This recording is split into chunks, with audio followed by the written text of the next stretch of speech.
네, 오늘은 요한계시록 14장 14절에서 20절에 기록된 말씀으로 하나님의 말씀 증거하겠습니다.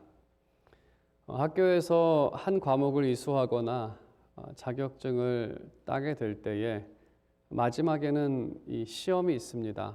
과연 이 사람이 이 과목을 이수할 만한 자격이 되는지, 아니면 이 자격증을 가질 만한 자격이 되는지 그 시험이 있는데, 이 시험이 모든 수고의 열매를 맺느냐 맺지 않느냐, 오랜 시간 동안 공부했던 그 내용들에 대한 좋은 결과를 맺느냐 맺지 못하느냐, 그러한 여부가 달린 문제이기 때문에 염려 가운데 많은 준비를 하게 됩니다.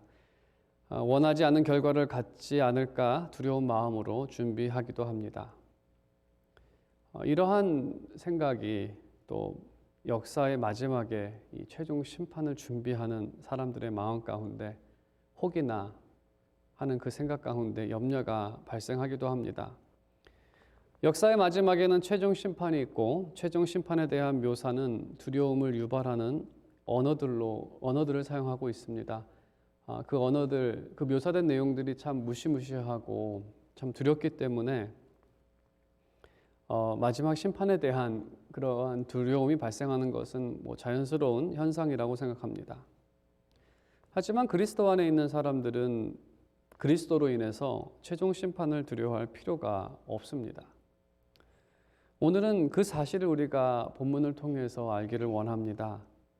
우리가 담대함으로 또 기쁨으로 그날을 기다릴 수 있는 근거를 오늘 본문을 통해서 우리가 함께 살펴보도록 하겠습니다. 먼저 종말에 대한 말씀을 드린다면, 이스라엘 사람들은 예수님이 오시기 전에 메시아의 오심과 함께 최종 심판이 임할 것을 기대했습니다. 그래서 세례 요한은 하나님의 나라가 임박했음을 선포할 때에 메시아가 오시면 알곡은 곡간에 넣고 쭉정이는 불에 태우는 비유를 사용하면서 그리스도가 오심으로 세워질 하나님의 나라와 최종 심판을 설명했습니다. 당시만 하더라도 세례 요한은 이 두 가지 일이 한 번에 일어날 것이다라고 생각을 했습니다. 하지만 그리스도의 사역을 통해 알게 된 사실은 그리스도께서 두 번 오신다는 사실이고, 또 초림과 재림이라고, 처음 오신가 또 재림이라고 우리가 부르는데 두 번 오신다는 사실, 그리고 그 심판은 이 두 가지 단계로 나눠져서 진행된다는 사실입니다. 오늘 말씀은 14절에서 16절까지의 말씀은 바로 심판의 첫 번째 단계라고 할 수 있는 1단계에 해당되는 말씀이고, 17절에서 20절까지의 말씀은 두 번째 단계에 관한 말씀입니다. 그럼 먼저 14절에부터 있는 말씀을 보겠습니다. 14절을 보게 되면 흰 구름 위에 인자가 앉으셨고, 그 머리에는 금으로 된 면류관을 쓰고 계십니다. 이분은 승천하셔서 보좌에 앉으신 예수님을 의미합니다. 그리고 15절을 보게 되면 땅에는 곡식이 있게 되었는데 추수할 때가 되어서 천사가 큰 소리로 이제 추수할 것을 요청하는 그러한 기록이 나와 있습니다. 이 말씀을 우리가 복음서에 기록된 밭의 비유에 비추어서 생각해 본다면 이러한 의미가 담겨져 있습니다. 예수 그리스도의 죽음과 부활의 승리로 면류관을 얻으시고 승천하신 후에 승천하셨고요, 보좌에 앉으셨고, 그 다음에 성령을 보내셨습니다. 그리고 성령을 보내심과 함께 베드로의 설교를 시작으로 복음의 씨앗이 여러 곳에 이제 뿌려지기 시작합니다. 그리고 주님께서 밭의 비유를 통해 말씀하신 것처럼 그 씨들은 이 열매를 맺는데 30배, 60배, 100배의 열매들이 맺혀지게 됩니다.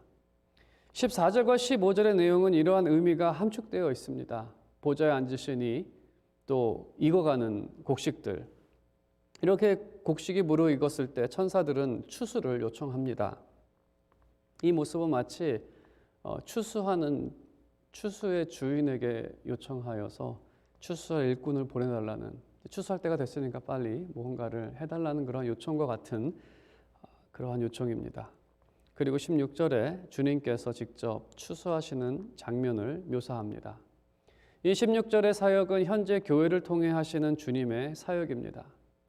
교회는 구원 사역을 위해 교회는 구원 사역을 위해 주님께서 사용하시는 도구입니다. 교회가 구원의 주체가 아닙니다. 우리가 교회가 구원을 할 수 있는 것이 아니라 교회는 주님의 뜻에 따라 움직이는, 오늘 말씀에 굳이 대입을 한다면 그 낫에 비유할 수가 있습니다. 주님의 뜻에 따라서 움직이는 도구. 그래서 이 말씀을 우리 시대에 적용을 해본다면 지금이 추수할 때라는 것입니다. 곡식이 이미 익어서 낫을 기다리고 있다는 것입니다. 그리고 이 추수는 주님의 심판이 이미 시작되었음을 알리는 것입니다. 이미 알곡들은 쭉정이와 분리되어서 교회로 모아지고 있기 때문에 그렇습니다. 이미 추수는 시작됐습니다. 그리고 점점 쭉정이와 구분되어서 알곡은 모아지고 있습니다. 그리고 우리가 생각할 수 있는 것은 이 추수는 주님과 교회의 큰 기쁨입니다. 추수라는 것은 농부가 수고한 일의 결과입니다. 몇 달 동안 땀을 흘리며 수고해서 얻는 것이 추수할 때 열매인데, 정말 추수할 것이 없다면 헛된 수고였을 것입니다. 하지만 추수할 것이 있다면 추수를 하면서 그 기쁨이 있을 것입니다. 여기서 말하는 추수, 성경에서 말하는 추수는 우선 주님의 기쁨입니다. 왜냐하면 그리스도께서 수고하신 일의 결과이기 때문에. 그리스도께서는 자신의 목숨을 다해 수고하셨습니다. 이 추수를 위해, 이 열매를 위해. 그래서 한 영혼이 복음을 듣고 회개와 믿음의 열매를 맺어 하나님의 백성이 되는 일이 얼마나 주님께 기쁜 일이겠습니까? 정말 그 추수한 열매들이 얼마나 주님을 기쁘게 하겠습니까? 주님께서는 이 일을 위해 십자가를 지시는 그 일을 하셨는데, 교회도 주님과 함께 수고하기 때문에 주님과 함께 기뻐하는 것이 당연합니다. 죄인들이 하나님 나라의 백성으로 더해지는 일, 그리고 하나님 나라 백성이란 사실이 성도들에게 열매로 나타나 확증되는 일은 교회가 이것을 근거로, 기쁨의 근거로 삼아야 합니다. 구원의 열매들은 주님과 교회의 기쁨입니다. 이러한 기쁨은 하나님께 가장 큰 영광이 됩니다. 그 이유는 주님은 이러한 결과를 맺기 위해 십자가에서 가장 큰 값을 치르셨습니다.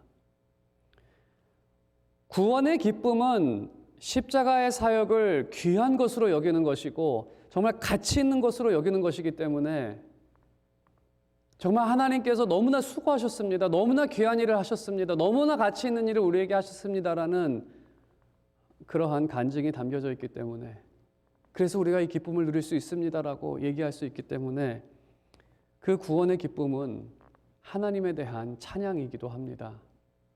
만일에 여러분의 삶에 구원의 기쁨이 없다면, 또 교회의 구원의 기쁨을 누리지 못한다면 그것은 십자가를 헛되게 만드는 일입니다. 이 주님이 헛되게 십자가를 지셨군요라고 하는 것밖에 되지 않습니다.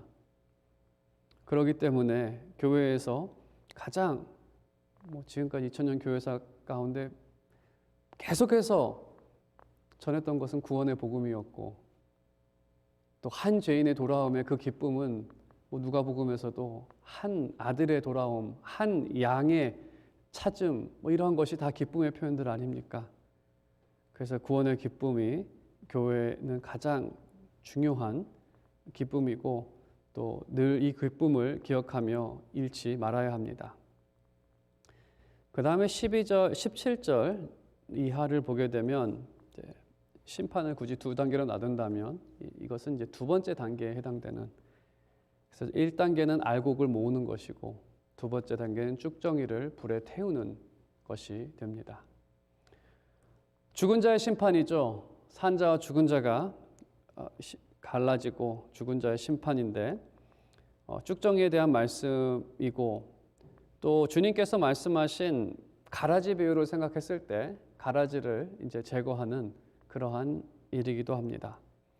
주님께서 가라지 비유를 말씀하실 때 그 종들이 저 가라지를 지금 뽑아서 없앨까요? 라고 했을 때 예수님께서는 마지막 날까지 가라지를 두라고 말씀하셨습니다. 그 이유는 알곡에게 해를 입힐 수 있기 때문에, 혹시 가라지를 뽑다가 알곡에 해를 입을 수 있기 때문에 그것을 두라고 하셨습니다. 하지만 추수해야 할 모든 곡식을 추수한 후에는 가라지를 그대로 둘 필요가 없어집니다.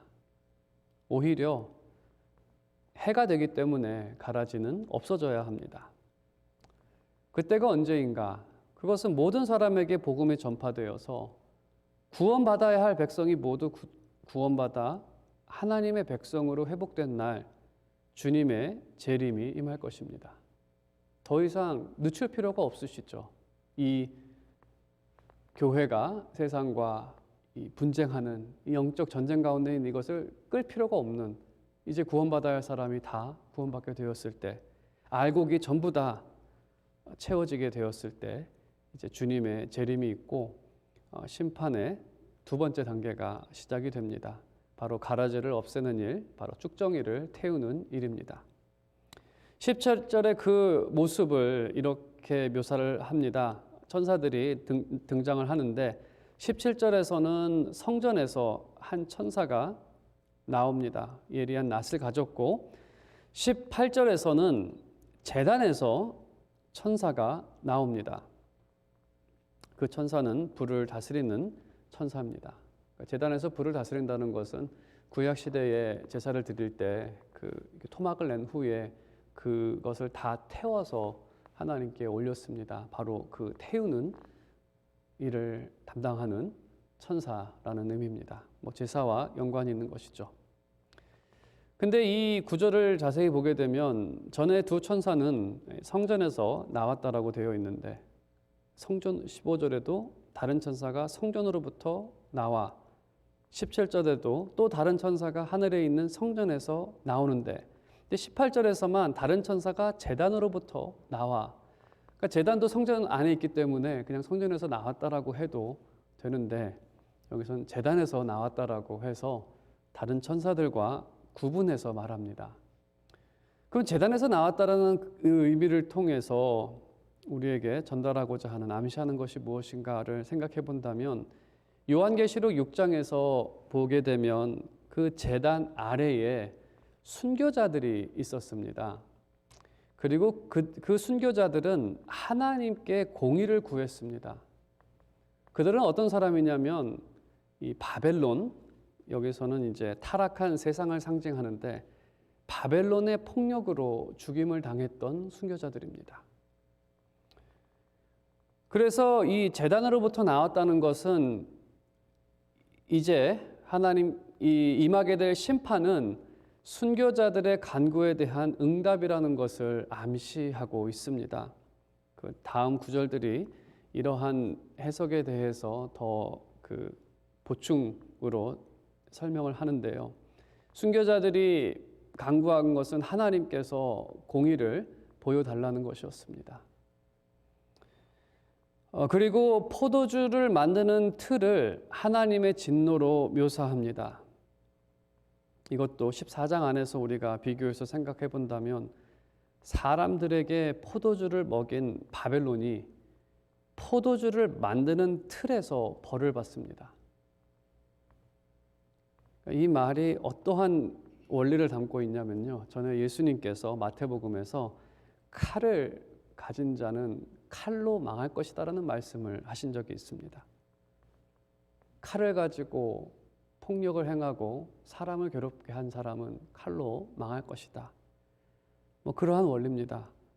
포도주로 사람을 괴롭게 한 자, 포도주로 망한다는, 그래서 이 말씀의 의미는 이 심판이 하나님의 공의로 이루어지는 것이라는 겁니다. 하나님의 공정하심으로, 공평하심으로. 그리고 20절에 보게 되면 심판자가 그들을 받는다는 것도 공의를 암시하고 있습니다. 계시록 11장을 보게 되면 원수들이 전에는 교회를 밟았습니다. 하지만 최종 심판 때에는 이제 심판자가 그들을 밟을 것이다라고 말하고 있습니다. 그래서 이 결론적으로 말씀을 드리면 이 바벨론, 그 타락한 세상의 심판을 받는 이유는 그들의 악행 때문입니다. 그것을 이제 이렇게 여러 가지로 우리에게 말하고 있는 것입니다. 전에 노진주 목사님께서 그 설명을 해주신 것 같아요. 가끔 가다가 그 한국에 가면 예수 천당, 불신 지옥이라는 거를 이제 써붙여서 그 구호를 외치는데, 예수 천당은 맞습니다. 예수를 믿으면 천국에 간다는 것. 하지만 불신 지옥은 맞지 않습니다. 사람이 지옥에 가는 것은 믿지 않아서가 아니라 그들이 악행을 했기 때문에 그렇습니다. 악행 때문에 지옥 가는 거지 그들이 예수를 안 믿어서 지옥 가는 것은 아닙니다. 당연히 예수를 믿지 않았기 때문에 2차적인 이유는 될 수가 있겠지만 근본적인 이유는 그들의 악행 때문입니다. 그들은 행한 대로 받는 것입니다. 그래서 이 두 번째 심판을 받는 사람들은 왜 심판을 받는다라고 하느냐라고 했을 때는 그들의 악행 때문에 그렇습니다. 이 번째 단계, 두 번째 최종 심판의 대상은 그 14장 전체를 보게 되면 바벨론을 다스리던 바벨론에서 왕노릇을 했던 사탄과 마귀, 또 바벨론 그 타락한 세상을 지지하고 의지하며 살았던 사람들이 함께 최종 심판을 당하게 됩니다. 그들은 최종 심판에서 바벨론과 함께 멸망을 당합니다. 하나님의 공의로운 성품이 악인의 심판을 요구하기 때문에 그렇습니다. 만일에 그들을 심판하지 않는다면 하나님의 공의가 세워지지 않는 일이 되겠죠. 그리고 바벨론을 벌하시는 또 한 가지의 이유는 하나님의 백성들을 위해서입니다.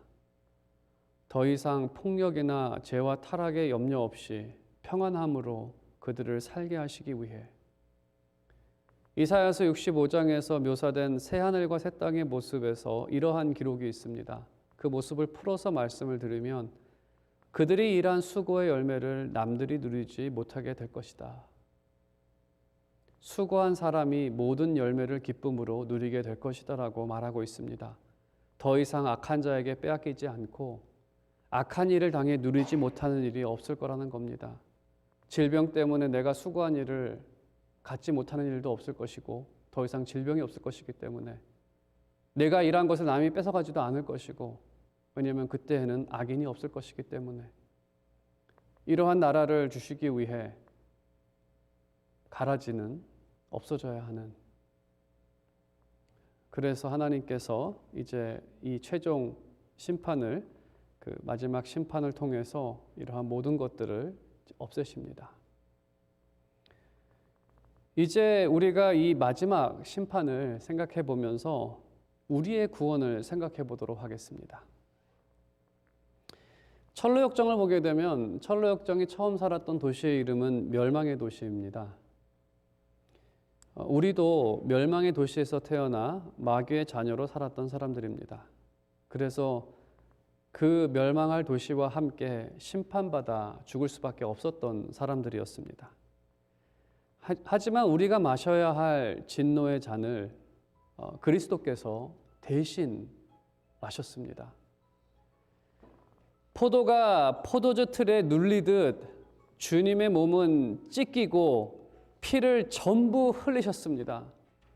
우리가 받아야 할 심판을 주님께서 대신 받으신 것입니다.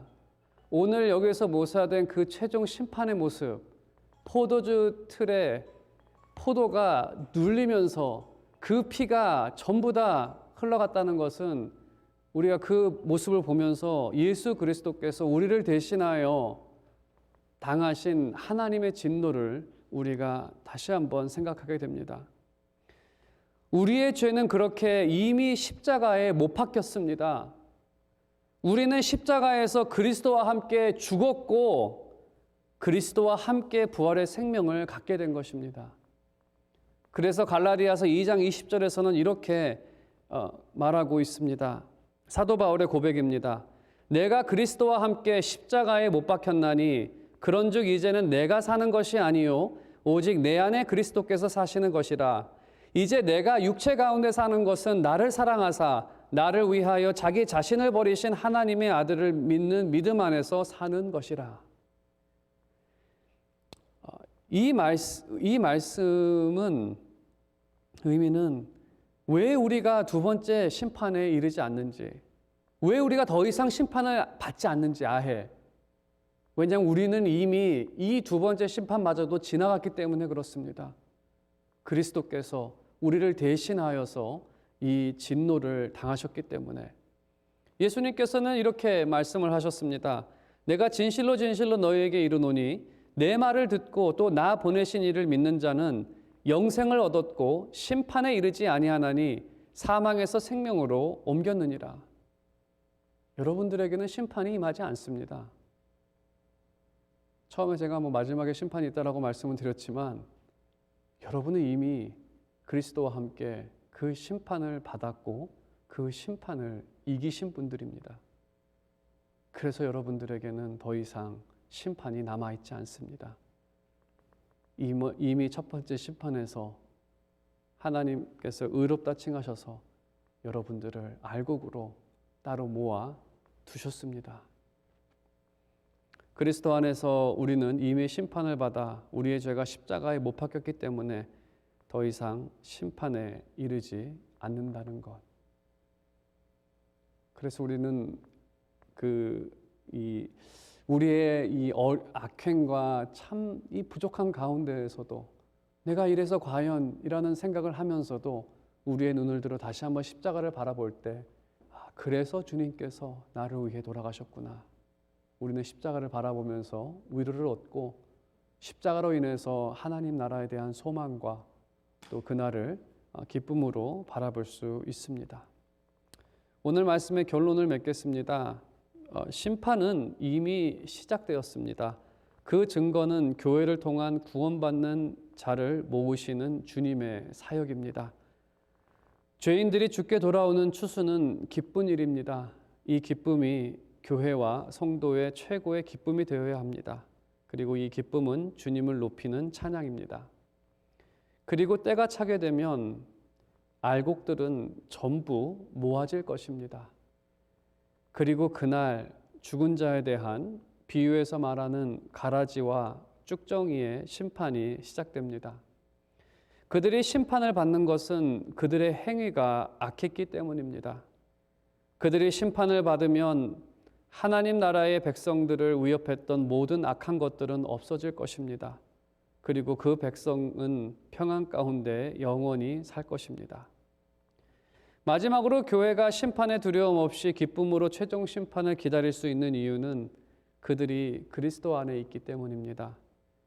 그리스도로 인해 그들은 이미 심판을 받았기 때문에, 그리고 그리스도 예수 안에서 그들이 새로운 생명을 얻었기 때문에, 그래서 로마서 8장을 보게 되면 그리스도 예수 안에 있는 자들에게는 결코 정죄함이 없습니다.